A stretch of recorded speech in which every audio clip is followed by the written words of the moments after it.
තමුසගේ මුණුබුරාව අපි පැහැරගත්තා. අමතක කරන්න එපා. ලක්ෂ 50ක්.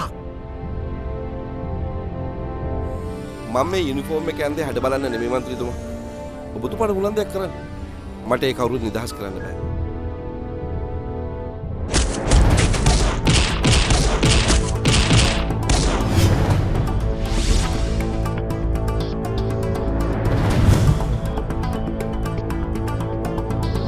කෙන්දෙන් කෙන්ද රණ්ඩ මාලගාල ඉන්න කාලේ යන්තම් ඔන්න එන්නයි වාගේ සෙදි රාහු කාලේ වාසි හොයන කාසි නටන ද්‍රෑදාවලේ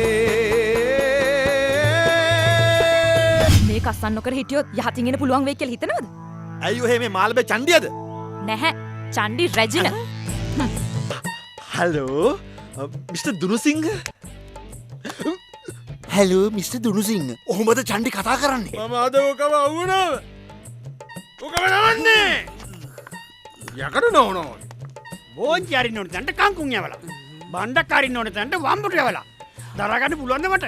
උඹ හැමදාම අරාබි හිඟන්නෙක් වගේ හිගක්කකා හිටපන්. සත පහතේ නෑ. නමුත් උඹේ ආඩම්බරකම එතකොට තෝ කැලෙන් හිඟන්නෙක් වගේ සත පහ නැතුව ඉන්නවා.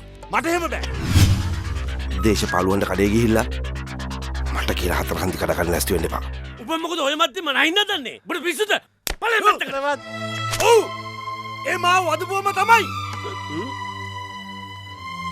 උඹ මගේ දුප්පත් අම්මට එක වචනයක් කතා කරන්න එපා.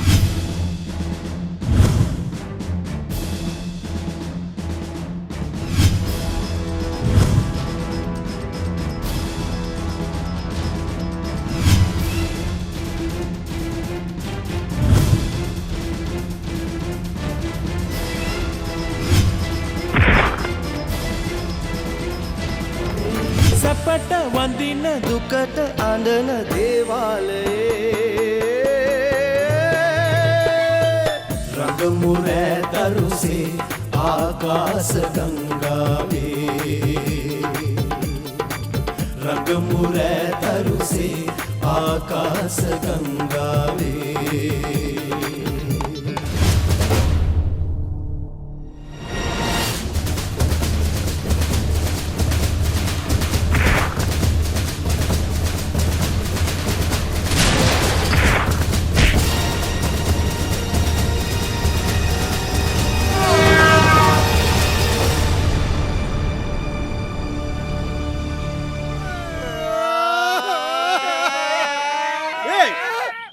තාම මලේ නෑ.